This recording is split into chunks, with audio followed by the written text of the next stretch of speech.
Why, hello and welcome everybody, it is Pohx again, and today is going to be, I guess, the episode 2, which is going to be all about occultism. Now, one thing to note is, I know the area I'm in is going to frequently change throughout these videos, because whenever an area is at peaceful, it's the easiest time for me to do it. I apologize about the jumping, we'll stop that, since I cannot actually get attacked in here.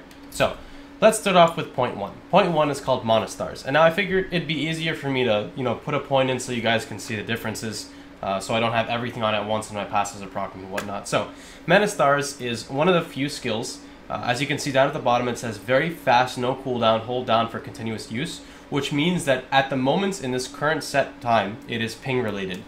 The better your ping towards the server, the faster the skill casts. Now, regardless of that, launches your Monostars at razor sharp. As a razor sharp crystal, dealing, X and X damage, magic damage, and triggering the mark of death, which inflicts distress when stacked 20 times. Combo increases damage plus 3% up to a max of 30%. So, let's test out Monostars. Alright, and as you can see, pew pew pew pew pew pew, and you can see the stack. Right now, it's just staying, and then when you get 20, it will immediately change to distressed. And there's the distress, as you can see. So that's your exact thing. Next up is Monoforce. Shoves an enemy away. Now, one thing to note is everything in Occultist should be 20 meters at maximum, and then you have your shorter range things.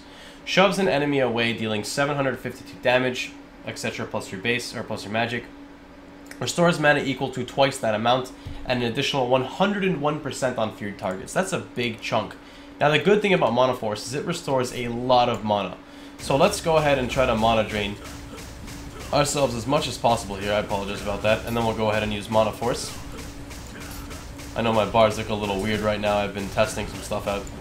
This is not my normal spec, so we're going to have to put them on our according keys. And let's go ahead and Monoforce. And you can see the mana does go up quite a bunch. It's 4 separate hits. Alright, next up we have Hellspear. The infamous Hellspear, the most broken skill in the occult, well, one of them. In the occultistry, is a point-blank AoE that summons spears from the underworld to pierce all enemies in a 6-meter AoE around you, and then impales them for 2.5 seconds. Now, please note that it's not a stun, it's an impale. I believe they have the same impairment, it's just they combo differently now. That could be incorrect, though. But I'm pretty sure it's the same as a stun, it's just an impale, which would apply for certain combos. So let's test it out, and you can see was interrupted with the impale, and then it's off. Alright, next up we have Absorb Life Force, a skill that's not often used in the occultistry. It's more or less, I guess, of a sustaining skill. I very rarely see this skill being used, though. It doesn't seem to do much damage.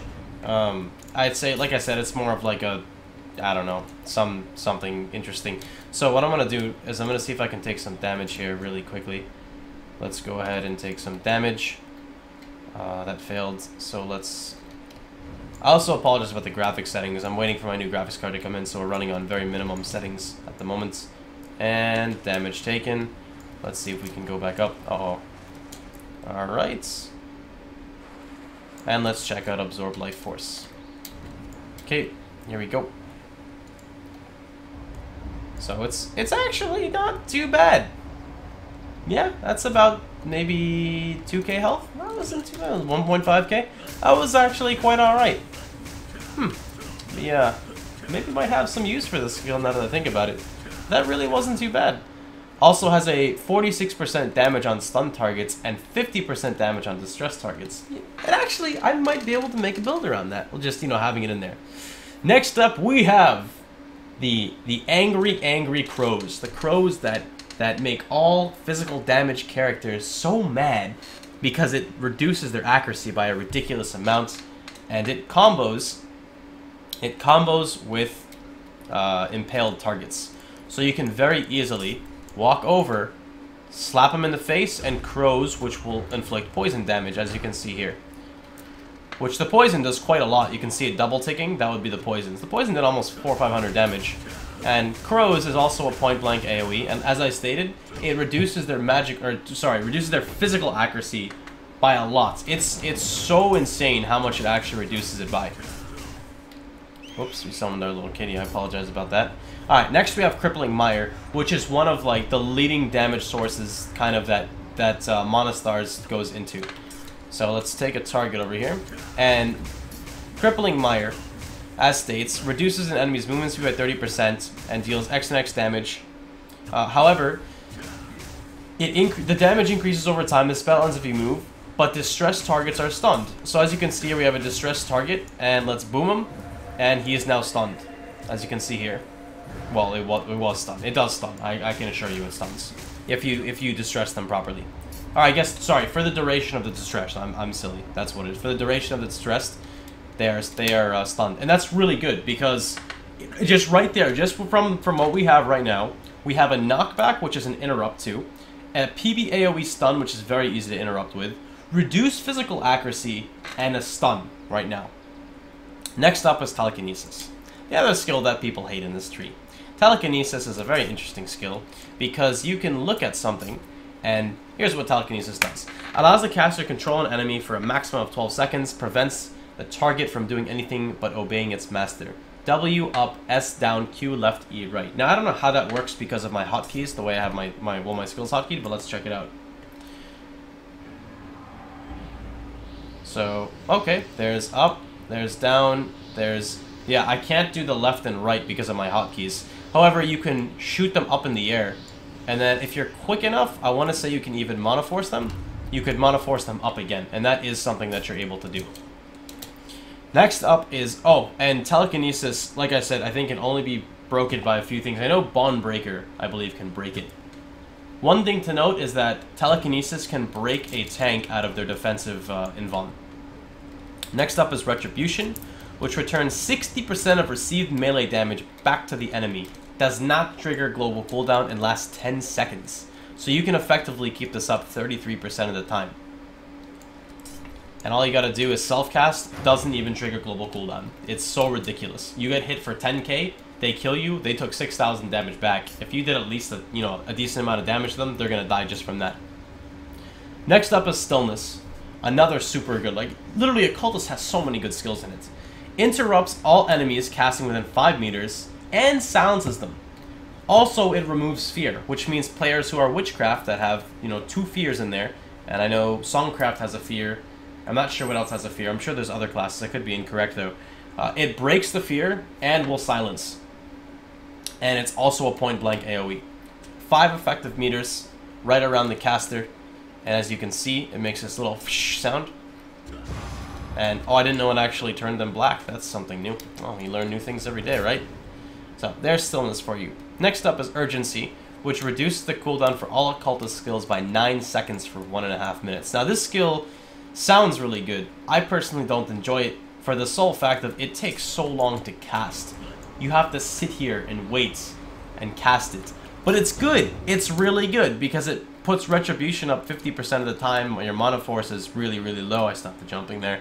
And it just, like, crows 21 seconds. It makes it super good. It takes so long to cast it. That's the only thing I dislike about it. Next up is Summon Wraith. Also a skill that's not often used, but it's very, very good. So what Summon Wraith does... Summons a Wraith that deals 522 to 220, etc.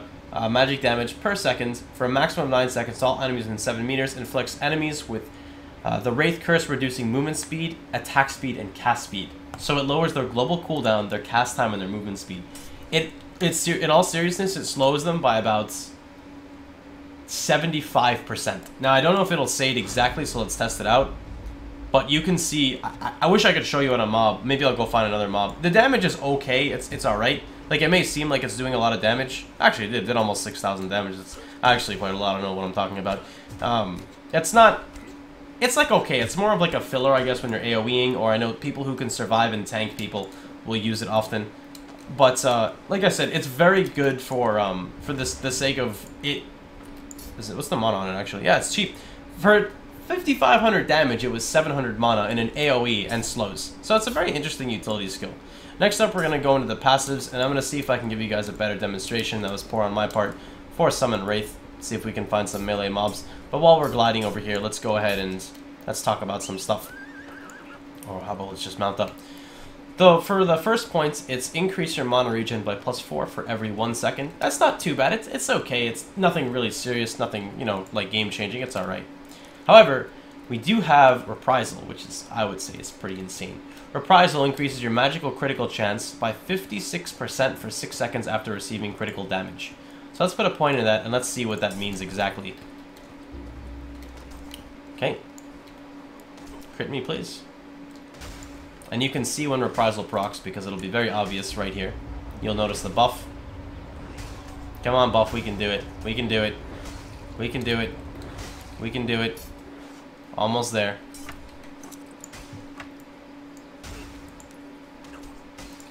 Come on. Let's not kill ourselves. Crit me. Come on. Game, you can do it. Please, game. Okay, there's the Reprisal, which puts us at 66% crit. It's really, really, really cool. So that's one thing. Now, as for if we'll live or not, let's hit a potion. This person's following us, probably thinking like, "What are you doing?" Oh, he's helping me. Thank you. Whee! This could get really interesting really quickly, actually. Yes, it could. So we're gonna go ahead and kill these mobs over here. Okay. So, that was a very interesting encounter. This is why we're in Peaceful Period, guys, because, you know, we're dying to mobs. Next up is Caster's Enrichment. Decreases health regen by -30 every 1 second while not in combat, and increase mana regen +30 every 1 second while not casting. Now, I'm going to assume it just knocks off from your base regen, so if you look at mine, it's like 120, 130. I'm not 100% sure on the health part. However, the mana part is really interesting because I'm going to show you guys. Let's find a mob here that's not going to kill us. So let's heal off a little bit of this mob right now. Right over here. Okay, so check this out. Look at the mana regen right now. You can see it's like, what, like 10 a second maybe? Something like that, right? And then all of a sudden... Well, actually, let's get lower on mana. Let's do that. Let's actually waste some mana, and we'll pick another mob. The urgency costs how much? Trying to get some mana to demonstrate this properly. Okay, you know what? Let's just do this. There we go. All right.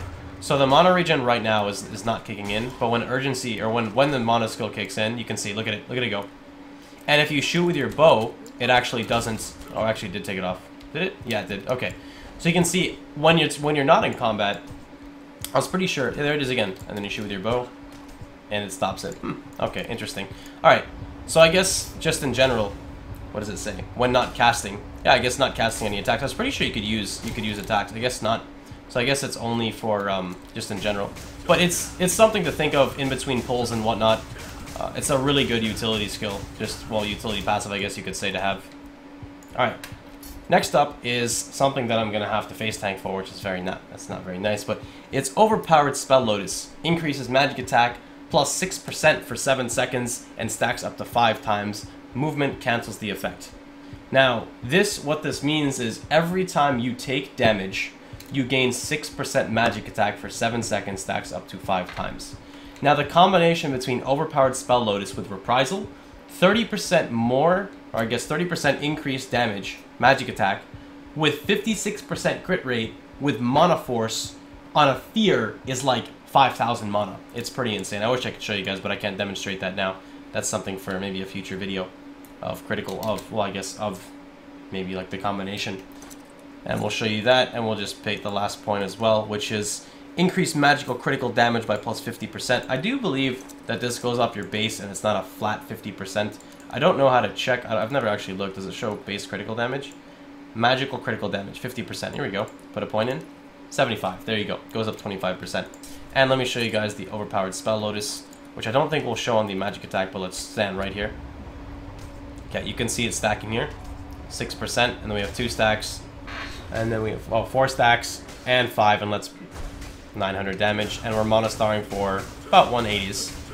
We'll move away. It's 100s, 80. So it's definitely noticeable there. I think, possibly. Let's test it again just to make sure. Hey, little guy hit me. All right, 1, 2, 3, 4, and 5. Yeah, you can see the 180s. And then you move, and it's anywhere from Well, yeah, it's noticeable. You guys can see it. You can see the numbers. It's kind of bounces around from whatnot, but that's okay. So anyway, I hope you guys enjoyed it. I apologize if this was a little bit sloppy. I got a little bit out of order, but that's pretty much Occultist in a nutshell. It's pretty much the do everything class. It's got sustain, it's got interrupts, it's got actually has a stun, it has an impale, it's got a reduce accuracy, it's got a slow, it's got a disable, it has mono regen, it has critical damage, it has steroids for, you know, damage increase. It literally is like the do everything class, and it also has the mono stars pew pew pew for kiting.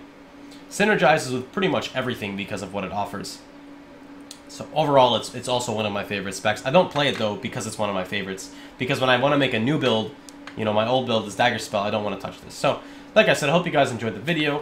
If you ever want to check me out, you can check me out on my live stream at twitch.tv/Pohx. If you enjoyed the video, feel free to thumbs up it, and I will work on some other stuff on, you know, putting some videos around it. Also, if you ever want to know when I live stream, just check out my Twitter, and if you enjoyed, feel free to subscribe. And with that, I hope you guys all have a wonderful day, and I hope to see you all tomorrow.